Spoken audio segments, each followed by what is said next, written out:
Welcome to big TV digital exclusive live.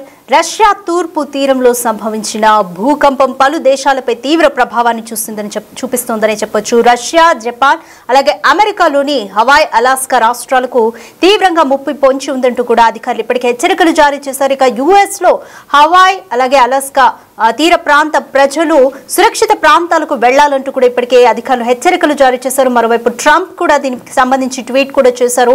ప్రజలందరూ కూడా strong గా ఉండాలని ఈ సిచ్యువేషన్ ఎదుర్కోవాలంటూ ఆయన ఆకాంక్షించారు. సురక్షిత ప్రాంతాలకు ప్రజలంతా వెళ్లాలి అంటూ కూడా తమ దేశంలోని రాష్ట్రాలైన హవాయ్ అలాగే అలాస్కా ప్రాంత ప్రజలకు హెచ్చరికలు జారీ చేశారు. హవాయ్ అనేది కంప్లీట్ గా ఐలాండ్స్ తో చుట్టబడి ఉంటుంది కాబట్టి ఈ ప్రాంతానికి ఎక్కువగా ఎఫెక్ట్ పడే ప్రభావం ఉంది. అయితే వెస్ట్ కోస్ట్ నుంచి ప్రజలందరూ కూడా భారీగా బయలుదేరారు. దీంతో రోడ్లపైన కూడా భారీగా ట్రాఫిక్ జామ్ అయిందని చెప్పొచ్చు. Alaska, Hawaii, Japan, Chile, Ecuador కు సునామీ హెచ్చరికలను జారీ చేశారు. రష్యాలో భారీ భూకంపంతో సునామీ భయం మొదలైందని చెప్పొచ్చు. ఇక రానున్న 2 నుంచి 3 గంటల్లో సునామీ వచ్చే ఛాన్స్ ఉందంటూ కూడా వాతావరణ శాఖ హెచ్చరించింది. రిక్టార్ స్కేల్ పై భూకంప తీవ్రత 8.8గా నమోదైంది. జపాన్ తీరంలో 40 మీటర్ల వరకు కూడా అలలు ఎగసిపడుతున్నాయి. అమెరికా హవాయ్ తీరంలో హై అలర్ట్ ని జారీ చేశారు. భారీ విధ్వంసం జరగొచ్చంటూ కూడా అధికారులు అయితే అంచనా వేస్తున్నారు. సునామీ దెబ్బకు కొన్ని తిమింగళాలు కూడా తీరానికి కొట్టుకొచ్చాయి. రష్యాలో భూకంపంతో సరిహద్దు దేశాల్లో సునామీ అలలు చెలరేగుతున్నాయని చెప్పొచ్చు. రేడియేషన్ లీక్ భయంతో జపాన్ ఫుకుషిమా డైయిచి అణు కేంద్రం నుంచి ఉద్యోగుల్ని కూడా తరలించారు. సునామీ దెబ్బకు భారీ తిమింగలాలు కూడా తీరానికి కొట్టుకొచ్చి పడ్డాయి. రష్యాలో తూర్పు ప్రాంతంలో బుధవారం తెల్లవారుజామున వచ్చిన భారీ భూకంపం కారణంగా చుట్టుపక్కల దేశాలపై, సరిహద్దు దేశాల్లో ఉన్న ప్రాంతాలపై కూడా సునామీ అలలు విరుచుకుపడుతున్నాయని చెప్పొచ్చు. పసిఫిక్ సముద్రంలో పుట్టుకొచ్చిన సునామీ జపాన్ను పూర్తిగా ముంచెత్తుతోందని చెప్పొచ్చు. అయితే ప్రజలందరూ కూడా సురక్షిత ప్రాంతాలకు తరలి వెళ్ళాలి అంటూ కూడా ఇప్పటికే హెచ్చరికలు జారీ చేశారు. జపాన్లోని ముఖ్యంగా చింబా తీరంలోని దృశ్యాలు వైరల్ గా మారాయని చెప్పొచ్చు. మరోవైపు ఇప్పటికే రేడియేషన్ లీకేజీతో సమస్యాత్మకంగా ఫుకుషిమా డైయిచి అణు కేంద్రం మారింది. అక్కడి నుంచి ఉద్యోగులను బయట సురక్షిత ప్రదేశాలకు తరలించారు.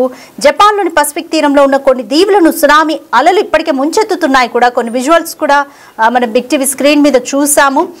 టోకచాయ్ పోర్ట్ లో 40 సెంటీమీటర్ల అలలు రాగా ఎరిమో పట్టణంలో 30 సెంటీమీటర్ల మేర వరకు అలలు వచ్చాయి. దీంతో పాటు థోకు, కాంటో ప్రాంతాల్లో కూడా భారీ అలలు కనిపించాయి. హన్సింకిలో 30 సెంటీమీటర్ల మేర ఎత్తున అలలు వచ్చినట్లుగా ఎన్హెచ్కే పేర్కొంది. ఇక తీర ప్రాంతాలకు సమీపంలో ఉన్న జపాన్ ఎయిర్పోర్ట్స్ కూడా సునామీ హెచ్చరికలతో అప్రమత్తమయ్యాయి. ఈశాన్య జపాన్లోని సెండాయ్ విమానాశ్రయాన్ని మూసేశారు. ఈ ప్రాంతానికి వచ్చే విమానాలని కూడా దారి మళ్లించారు పూర్తిగా. జపాన్ తీరంలో 2011 మార్చిలో 9 తీవ్రతతో వచ్చిన శక్తివంతమైన భూకంపం భారీ సునామీ కారణమైంది. నిజంగా 2011ని భారతీయులు కూడా మర్చిపోలేరు.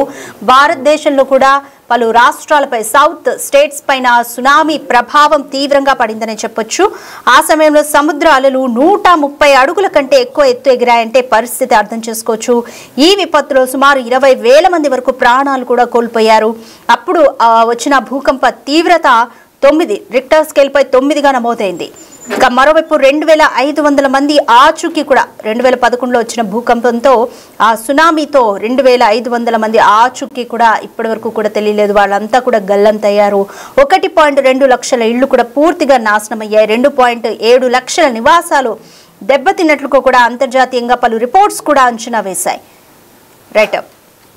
సో జపాన్, రష్యా అలాగే చిలీ, ఈక్వెడార్ ఈ దేశాల్లో ఇప్పుడు ప్రస్తుతం భూకంపం తీవ్రత సునామీగా ఎంతవరకు ఉంటుంది, అలాగే అధికారులు ఎటువంటి జాగ్రత్తలు తీసుకుంటున్నారు, వీటన్నిటికీ సంబంధించి కంప్లీట్ డీటెయిల్స్ మా రిపోర్ట్ రామ్ దాస్ అందిస్తారు. రైట్ రామ్ దాస్, మనం చూస్తున్నాము ఈరోజు తెల్లవారుజామున భూకంపం సంభవించింది.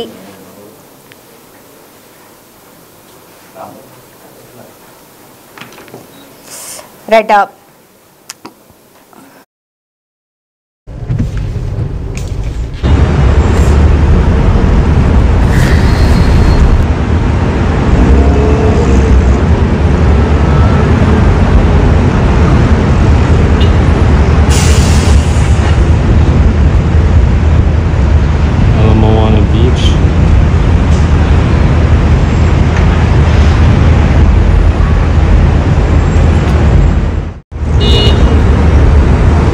is a view looking west.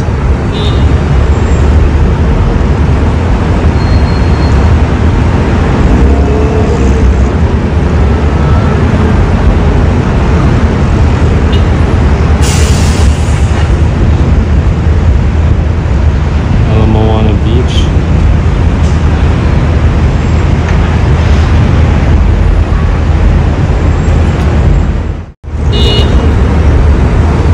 Is a view looking west.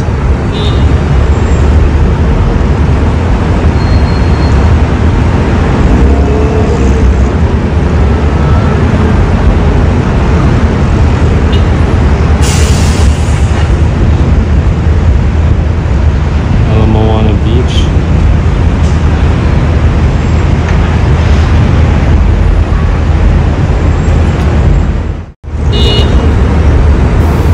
Is a view looking west. Right, ఈ రోజు తెల్లవారుజామున రష్యాలో సంభవించిన భూకంపం పలు దేశాలపై సునామీగా తీవ్ర ప్రభావం చూపించబోతున్నట్టు కూడా వాతావరణ శాఖ హెచ్చరించింది.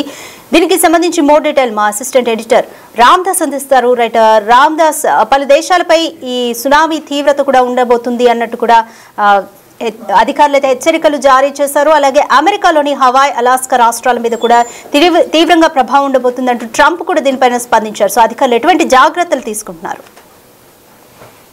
ఇప్పటికే పసిఫిక్ రీజియన్ లో అయితే ఇళ్ల పూర్తిగా ఖాళీ చేస్తున్నారు. సురక్షిత ప్రాంతాలకు వెళ్లాల్సిందిగా హెచ్చరికలు కూడా జారీ అయ్యాయి. ప్రధానంగా జపాన్ లో ఇప్పటికే 2 మిలియన్ల మంది ప్రజల్ని సురక్షిత ప్రాంతాలకి తరలిస్తున్న పరిస్థితి కనబడుతుంది. ఇక Japan, Russia, Mexico, America, Galapagos, Chile, Costa Rica, Hawaii, Indonesia, South Korea, Vietnam, Taiwan, Malaysia, Australia, New Zealand, Tonga, Colombia, Mexico ఈ తీర ప్రాంతాల్లో కంప్లీట్ గా అలర్ట్స్ కొనసాగుతున్న పరిస్థితి కనబడుతుంది. చరిత్రలో ఇలాంటి భూకంపాలు చాలా అతిగా వస్తున్నాయి. ఇది అత్యంత భారీ శక్తివంతమైన భూకంపంగా చెప్తున్నారు. రష్యాలోని కంచట్కా ప్రాంతాన్ని ఇది హిట్ చేసింది. దాదాపు ఇది 8.8 మాగ్నిట్యూడ్ తో ట్రిగ్గర్ అయింది. దీంతో ఒక్కసారిగా సునామీ అలర్ట్స్ అయితే జారీ చేసిన పరిస్థితి కనబడుతోంది. కంచట్కా యాక్చువల్ గా ఇక్కడ సెస్మిక్ యాక్టివిటీ ఉంటుంది, అలాగే వాల్కానిక్ యాక్టివిటీ ఉంటుంది. ఈ ప్రాంతం, ఈ ద్వీపకల్పం అనేది ఫారెస్ట్ రష్యాలో ఉంటుంది. దాదాపు తూర్పు ప్రాంతంలో ఉన్న ఈ ప్రాంతంలో ఎక్కువగా అగ్ని పర్వతాలు ఉంటాయి, అలాగే వేడి నీటి ఆవిరి బుడగలు ఉంటాయి. ఆ ప్రాంతం అంతా కూడా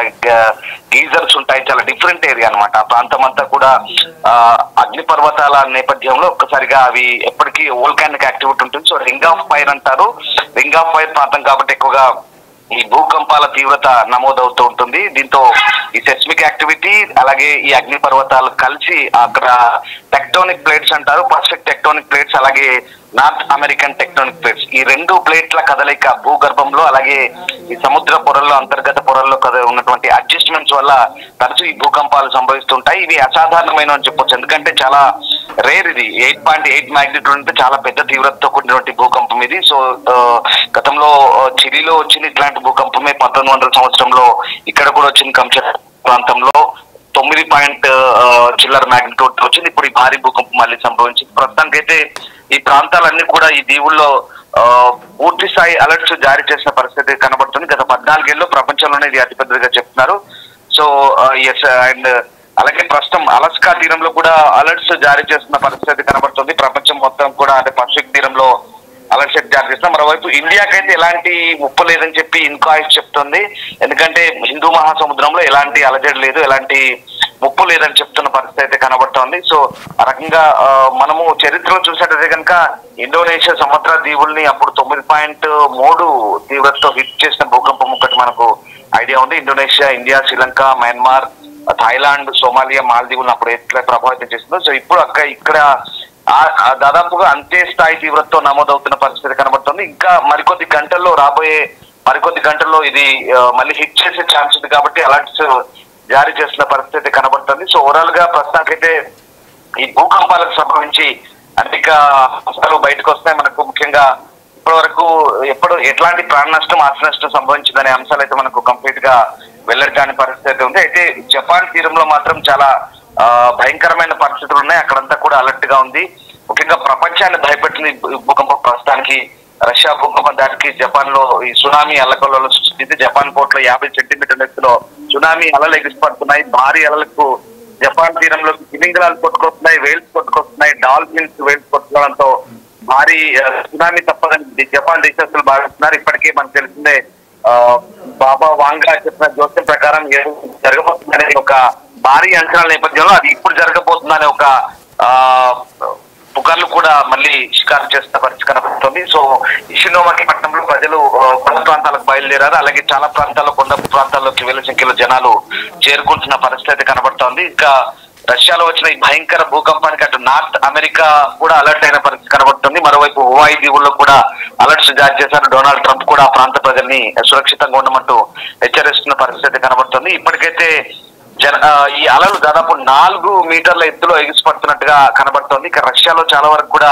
ఇప్పటికే డ్యామేజ్ అయినట్టుగా కూడా చెప్తున్నారు. రష్యాలోని కొన్ని తీర ప్రాంతాలు, కొన్ని పోర్ట్ ఏరియాలు కూడా ఇప్పటికే అలర్ట్ అయినట్టుగా మనకు తెలుస్తుంది. సో మొత్తం మీద ఇటు ఆసియా దేశాలను కూడా హడలెత్తిస్తున్న పరిస్థితి కనబడుతుంది. రష్యా ఫారెస్ట్ లోని కంచట్కా ద్వీపకల్పంలో ఈ భారీ భూకంపం అయితే సంభవించింది. సో ఆ రకంగా United states of geological survey ప్రకారం ఈ దాదాపు 19.5 కిలోమీటర్ల లోతులో పెట్రోపావ్లస్క్ కంచట్కా నగరానికి 125 కిలోమీటర్ల దూరంలో ఇది సంభవించినట్టుగా చెప్తున్నారు. So Pacific ring of fire లో ఉంది కాబట్టి తరచుగా ఇక్కడ భూకంపాలు సంభవిస్తున్న పరిస్థితి కనబడుతుంది. ఇప్పటికైతే Russia, Japan, Hawaii, Alaska, California, Guam, Philippines, Indonesia, Ecuador, ఇతర పసిఫిక్ దేశాలైతే ప్రస్తుతం గడగడ వణుకుతున్న పరిస్థితి కనబడుతోంది. సో 3 నుంచి 4 మీటర్ల ఎత్తులో సునామీ తరంగాలు అయితే నమోదయ్యాయి. మరికొద్ది గంటల్లో మళ్ళీ హిట్ చేసే ఛాన్స్ అయితే చాలా క్లియర్ గా కనిపిస్తుంది కాబట్టి ఖచ్చితంగా అలర్ట్ గా ఉంటున్నారు. ఇక జపాన్ లో చాలా పోర్ట్ టౌన్లు అయితే దెబ్బతిన్నాయి. ఫిష్ ప్రాసెసింగ్ ప్లాంట్లకు నష్టం వాటిల్తుంది. మనం చూస్తున్న కొన్ని దృశ్యాలు అయితే మనకు అర్థమవుతున్నాయి. అలాగే జపాన్ లోని హొక్కైడో ద్వీపంలో కూడా దాదాపు 50 సెంటీమీటర్లు ఎత్తైన తరంగాలు కూడా రికార్డ్ అయిన పరిస్థితి కనబడుతుంది. సో మొత్తం మీద అయితే సునామీ అలర్ట్స్ ఈ పసిఫిక్ రీజియన్ లో అయితే చాలా సీరియస్ గా అలర్ట్స్ ఉన్నాయి. ఊహించినంత తీవ్రంగా అయితే ప్రస్తుతానికి నమోదు కాలేదు, కానీ ఖచ్చితంగా మరికొన్ని గంటల్లో ఇది హిట్ చేసే ఛాన్స్ ఉందని చెప్తున్నారు. దీంతో గా ఉన్నారు. ఇప్పటికైతే ఎలాంటి నష్టాలకు సంబంధించిన నివేదికలు అయితే రాలేదు. రష్యాలో మాత్రం కంచట్ ఈ ప్రాంతంలో కొంత దెబ్బతిన్నట్టుగా కనబడుతోంది. చాలా మంది జనాలు ఒక్కసారిగా భారీ అలలు రావడంతో పరిగెత్తుకుంటూ వెళ్లారు. సో దీంతో అక్కడ విమానాశ్రయ టెర్మినల్ లో కూడా చాలా మంది గాయాలైనట్టుగా రష్యా ఆరోగ్య మంత్రిత్వ శాఖ చెప్తుంది. సో జపాన్ లో కూడా ఇప్పటివరకు ఎలాంటి నష్టము ఇంకా మనకు రికార్డ్స్ తెలియదు, నివేదికలు ఏం చెప్పట్లేదు. ఇప్పటివరకు ఎలాంటి క్యాజువాలిటీస్ అయితే ఇంకా నమోదు కనపడుతుంది. అంటే మరణాలు ఎక్కడ ఏం జరిగాయని కూడా ఇంకా పూర్తి స్థాయి మనకు రిజల్ట్స్ అయితే లేదు. సో మొత్తం మీద అయితే ఇది ప్రజా జీవనంపై తీవ్ర ప్రభావం చూపే అవకాశం కనిపిస్తుంది. ప్రధానంగా హవాయి తీర ప్రాంతాన్ని ఖాళీ చేయడంతో ఒక్కసారిగా ట్రాఫిక్ జామ్ ఏర్పడింది. భారీగా జనాలంతా కూడా ఒక్కసారి ఆ ప్రాంతాన్ని ఖాళీ చేయడానికి వెళ్తుండడంతో ఆ ట్రాఫిక్ జామ్ ఏర్పడింది. ప్రజలు ఎత్తైన కొండ ప్రాంతాలకు వెళ్తున్నారు. సో రకంగా ఈ మొత్తం ఏరియాలన్నీ కూడా దాదాపుగా ఖాళీ చేస్తున్న పరిస్థితి. ఇక ఓవరాల్ గా జపాన్ ఎక్కువ హిట్ చేసే ఛాన్స్ ఉంది. జపాన్ లో 2 మిలియన్ల ప్రజలు, అంటే దాదాపు 20 లక్షల మంది ప్రజలు ఇమ్మీడియట్ అక్కడి గవర్నర్ చెప్తుంది. ప్రాంతంలో కూడా అక్కడి గవర్నర్ కూడా ఆ ప్రాంతంలో అంతా ఖాళీ చేస్తున్నారు. సో దశాబ్దాలు అత్యంత శక్తివంతమైన ప్రస్తుతం దీన్ని పేర్కొంటున్నారు. ఓవరాల్ గా పసిఫిక్ తీరంలో మాత్రం కంప్లీట్ గా రెడ్ అలర్ట్ ఉంది. అది భూకంపం ఆర్జోన్ ప్రాంతం చాలా తీవ్రమైన అధికారులు ఆసియా దేశాలతో పాటు పసిఫిక్ అమెరికా వరకు కూడా కంప్లీట్ గా అలర్ట్స్ జారీ అయ్యాయి. Right, thank you. Right, Fukushima nuclear plant కూడా దెబ్బతింది. ఇప్పటికే దీంతో ఆ కేంద్రం తీవ్రంగా దెబ్బతిని భారీగా రేడియేషన్ లీక్ అయినట్లు సమాచారం. దీంతో కొన్నేళ్ల పాటు ఈ ప్రదేశం మొత్తం కలుషితమైన, దీన్ని శుభ్రం చేయడానికి, కలుషితమైన నీటిని శుద్ధి చేసి సముద్రంలోకి విడుదల చేయడానికి కూడా, అంటే 2011లో వచ్చిన నష్టం గురించి మాట్లాడుతున్నాం. 2011లో వచ్చిన సునామీ ధాటికి ఇంత నష్టం జరిగింది. అప్పట్లో రేడియేషన్ లీక్ అయిన ధాటికి అది మొత్తం కూడా క్లీన్ చేసి సముద్రంలోకి రిలీజ్ చేయడానికి కూడా చాలా కాలం పట్టిందని చెప్పొచ్చు. మొత్తం జపాన్ వద్ద శుద్ధి చేసినట్లు చెప్తున్న 1.34 మిలియన్ టన్నుల అణు జలాలు కూడా పోగుపడ్డాయి. వాటిని వివిధ దశల్లో శుద్ధి చేసి సముద్రంలోకి రిలీజ్ చేస్తున్నారు. ఈ ప్రక్రియ పూర్తి కావడానికి కూడా ఇంకా 30 ఏళ్లు పడుతుందని అంచనా. ఈ అణు జలాల్లో ట్రిటియం, కార్బన్ 14 మూలకాలు ఉంటాయని కూడా నిపుణులు హెచ్చరిస్తున్నారు. మొత్తంగా జపాన్లో భూకంప కేంద్రాన్ని ఇప్పటికే అధికారులు గుర్తించారు. ఈ భూకంప తీవ్రత పలు తీర ప్రాంతాలపై సునామీగా ఉండబోతోంది. దీంతో రష్యా, జపాన్, చిలీ, ఈక్వెడార్, అలాగే అమెరికాలోని హవాయ్, అలాస్కా రాష్ట్రాలు ఇవన్నీ కూడా ఎఫెక్ట్ అవ్వబోతున్నాయి. సునామీ హెచ్చరికలతో హవాయ్ దగ్గర వెస్ట్ కోస్ట్ నుంచి కూడా ప్రజలందరూ కూడా సురక్షిత ప్రాంతాలకు బయలుదేరారు. దీంతో ఆ ప్రాంతం అంతా కూడా భారీగా ట్రాఫిక్ జామ్ అయింది. సో వచ్చే 3 నుంచి 4 గంటల సమయంలో సునామీ హిట్ చేయొచ్చు అన్న హెచ్చరికలతో ప్రజలంతా కూడా అప్రమత్తమవుతున్నారు.